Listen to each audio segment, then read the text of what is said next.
All right, my man. He's taking training class Oh, with us, man. We got to know him through the fellowship, oh, I man, and we love love you. him. I remember him. Honor and a privilege. Let me Honor and just say, privilege to be here. let me introduce you. I just gotta say, man, I remember him from early on in my recovery coming to speak. He came down from Baltimore, right, to speak in DC area, right outside of DC. And and it was a profound effect on me from that time back then. That's when shoot, that got to be like 20 years ago, man. You know, Wow. so I appreciate you, man. Thanks for coming out today, and here to talk about Narcotics Anonymous, Wesley. Yes. Oh, Yes, yes, sir. Yes, sir.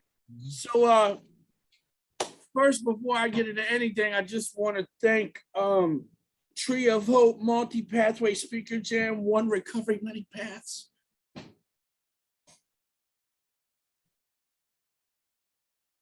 It's an honor to be of service. Professionally, I work with Anne Arundel County Health Department. I'm a peer support specialist. I do what's called overdose, it's called ODSOS, which is Overdose Survivor Outreach Services. I'm a frontline trench worker, which means that I'm in the ED and I deal with people who are freshly from an opioid overdose. So we take them from a life-changing, like a life-altering situation to a life-changing situation. That's my profession. Personally, I'm an addict named Wesley. So what I'm going to do is just share as if I was in a Narcotics Anonymous meeting. I don't want to offend anyone, but I'm going to just tell my story. And my story is, wow. And in the fellowship that I serve and attend, it's Narcotics Anonymous. It's a 12-step fellowship based on spiritual principles on the concept of the disease of addiction. You know, even though you hear narcotics, it's really based on obsession and compulsion of the mind, the subconscious. And one of the things, the underlying theme that I've seen in everyone who has cared enough to share their personal experience is the lack or the subconscious negative sense of myself, the lack of self-love, the lack of connection with humans, period, lack of connection with the world around me. So with that being said, my sponsor, well, I call him my spiritual advisor because in our sponsorship family, we don't break, ranks with who my sponsor is. It's really nobody's business. You just need to know that I have one that teaches me how to live through spiritual principles in Narcotics Anonymous. So we know that using drugs, like, all right, you use drugs, Wesley, but what led you to that? And we call it the original pain. And I might share some things that might make people feel uncomfortable, but it's my story. And I'm not doing it. It's all done out of love. So basically, when I was 5, something happened to me that should happen to a 5-year-old boy, which dominated my entire life. When I was 6, I used to eat St. John's Children chewable aspirins, those little strawberry candy flavored aspirins. I would eat them until I vomited, and then my mother would pay more attention to me. And the obsession and the compulsion to do that more. And at 5 or 6, you don't know that you're eating St. John's Children chewable aspirins. All that came to a revelation to me later in life. So I believe in the power of prayer. Man, listen, in every Narcotics Anonymous meeting, we have a moment of silence before the meeting. We have a moment of silence after the meeting. And that's where the magic happens. That's where I'm in a circle of people and many different walks of life, many different faiths, many different beliefs, atheists, agnostics, but whatever your belief is, we get in that circle, we say a prayer for the still sick and suffering addict. We say a prayer, we give a voice to the voiceless, that person that's at the end of themselves. And September 26, 1990, the God I serve shared His grace and mercy on me, and you prayed my little skinny white ass into a Narcotics Anonymous meeting. And I'm no longer skinny. I have just now embraced my whiteness. If you do not understand, I'm a rare mix of street sense, common sense, and intellect. I've been light-skinned all my life. Born and raised in the projects and street corners in Northeast Baltimore, Claremont home, 4516. So, and took my whole life. You know, the first time I was beat up by 5 black dudes, I banged the first one in the mouth, and I made it my, and not to make this a black-white issue, I'm just talking about being urbanized my whole life and never really being able to be white, or never really being able to be myself. Because in my neighborhood, if you were my color, you're either a junkie, a cop, or you're a mark. And I spent my whole entire life trying to re-educate the darker race or whoever may threaten me about, and you know, all that shit is insignificant. We are all doing the best we can with what we have. And through step work with a sponsor, man, I realized that basically they were just scared little boys too, man.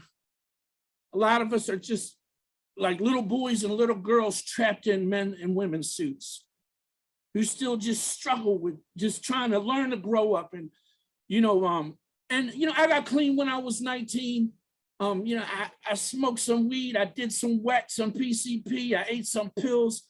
My drug of choice was alcohol. I got clean in the growth explosion of 1990. I got clean in the sit down, shut up, work the steps or die, mofo. Topic you're using comes up, we'll call on you then. Until then, I call it, I'd rather step on your toes than walk on your grave syndrome. See, and I was taught that you won't die on my watch. That the only way you'll die on my watch is if you make the choice to go use. And I'm gonna do everything humanly possible to make sure you don't get high, because I'm gonna need you one day. I don't know what day that might be, but because sometimes some of us got too many years and not enough days. And listen, I get emotional and passionate because until I found the rooms of Narcotics Anonymous and realized that I suffered from a spiritual malady, I thought there was something wrong with me. And I'm perfectly imperfect. And really what I am is just a human. That's it. I just turned 50 August the 23rd. In 2 weeks, I have 31 years clean. Wow. When my man Bilal was sharing, and clean time's important, but it don't make you important. Some of us got too many years and not enough days. I was taught just stay teachable, stay humble, suit up, show up, shut up, share, serve. Suit up, show up, shut up, serve, share. And I've been given a gift to tell the truth in no uncertain terms. So I've traveled conventions. So when Bilal was talking about some DC people, I remember Tina. I remember, Doreen P. rock with it. I remember some hitters that, no matter how DC and Baltimore feel about each other, because, we got some issues. There's always been some DC Baltimore shit. Pardon my French. Let's just be candid and frank. We work together. And none of that mattered, because when Doreen P. would say rock with it, I understood. When Tina T came and did a speaker jam or a home group anniversary, she cared enough to get in her car and drive. So when Bonnie and LaTanya asked me to do it, man, and I remember going to the Trust Clinic and being asked to come and share the mess. And Joanne, me and Joan got into a huge argument at a damn speaker jam because she wouldn't shut up. And she was parakeeting me. And I said, well, bitch, why don't you come up here and come share the meeting there? Pardon my French. I mean, I know this is a professional forum, but I said, I drove all the way down here to be of service, and your ass want to come up here. They didn't ask you to do the meeting. They asked me to do the meeting. And I'm just sharing my experience.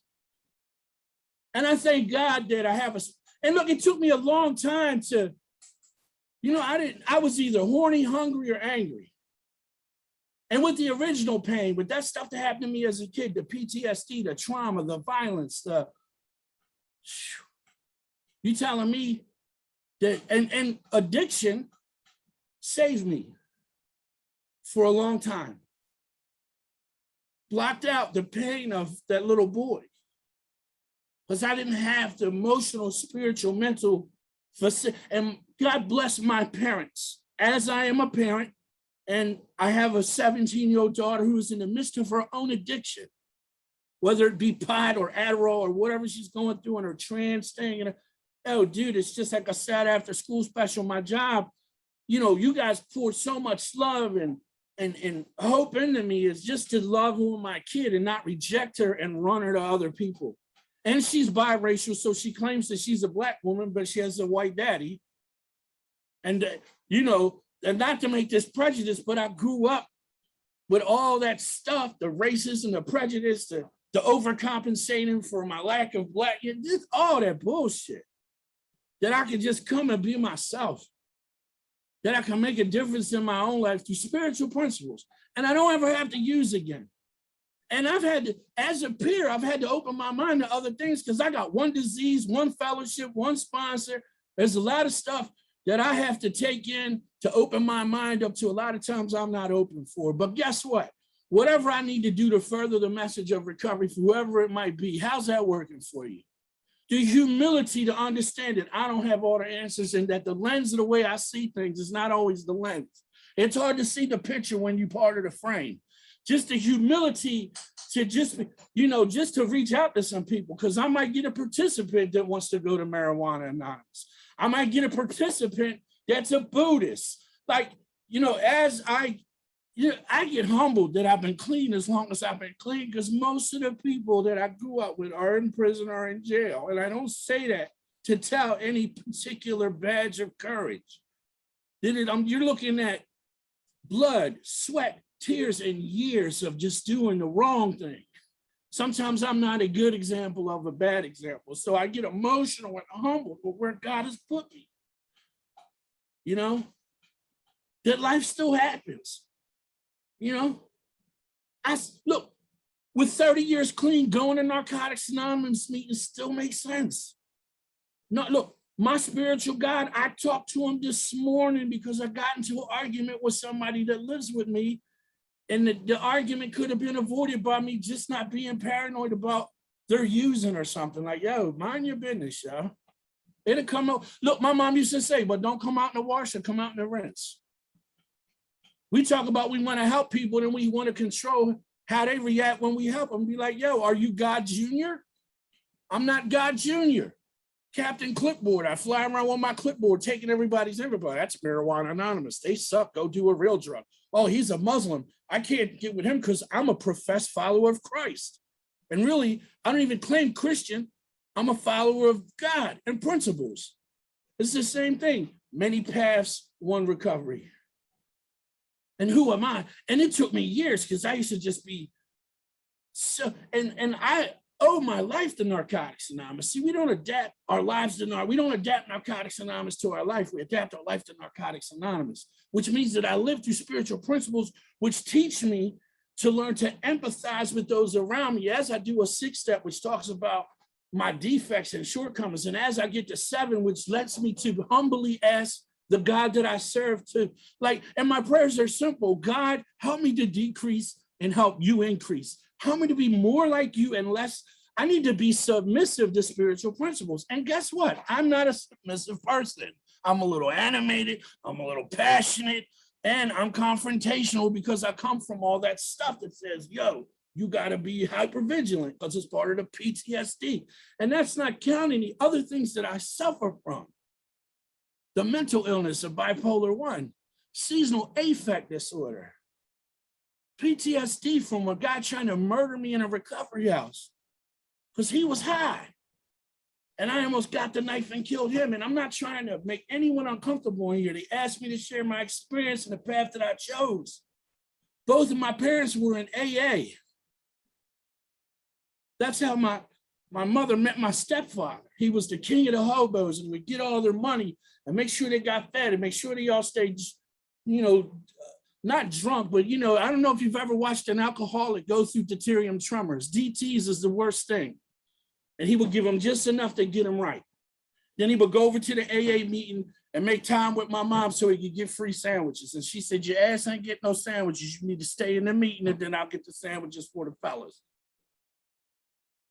Manipulation.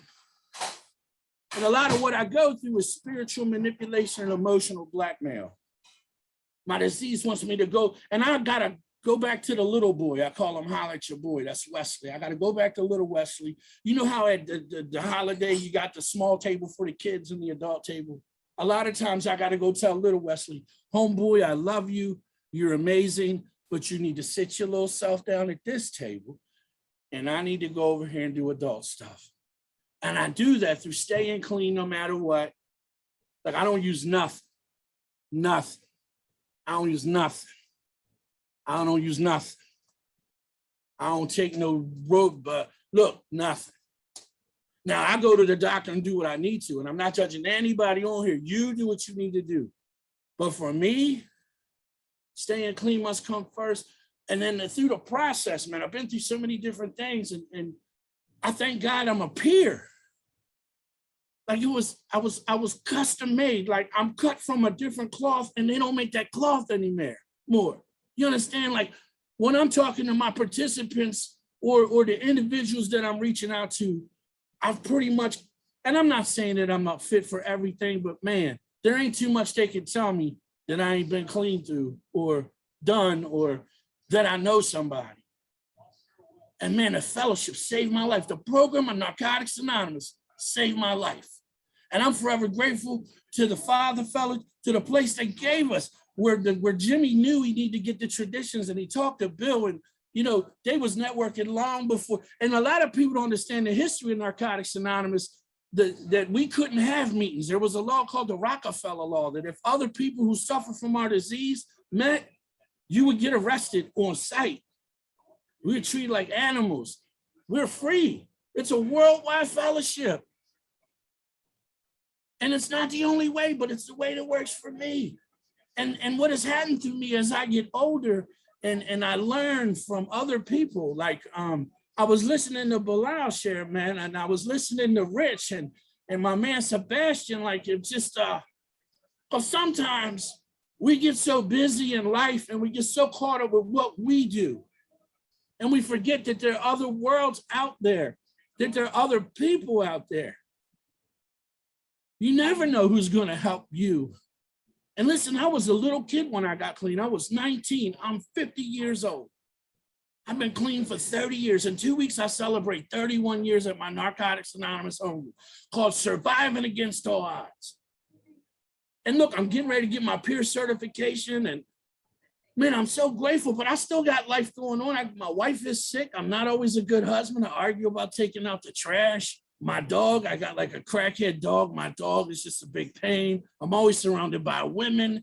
They're like, no, I mean, I got a bunch of men, but if you're one guy with like 3 women, you don't have shit coming, nothing. They don't stroke your ego. They treat you like shit. They think they're always right. They're either your mom or your sister or your higher power. I stomp my feet a lot of times. And they're like, man, shut up. We don't care about what you want.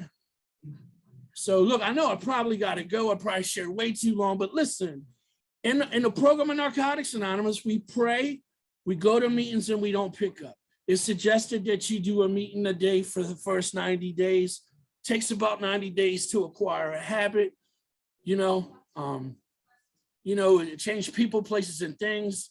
You grab the pamphlet, you say, God, send me someone. There's an orange pamphlet on sponsorship. Send me someone who cares enough to hurt my baby feelings. And then you find a God through the process and you serve that God. If you don't find a God, then you use the Spirit. Whatever it is, whatever no matter what is, just for the day. Look, we got to say, and don't give up 5 minutes before the miracle happens. A lot can happen in 4 minutes and 59 seconds. Listen, I'll end it with this. I'll share an experience with you. One of my first sponsors used to take me places all the time. We was always traveling out of the state, always going to a speaker jam or a treatment center or eating. They used to call them eating meetings. We used to get food and, going to a convention, there'd be like 10 of us, 3 of us got a job. We got half a tank of gas. Our cars half broke. We got to put bubble gum on this, so it don't break down. And we're serving.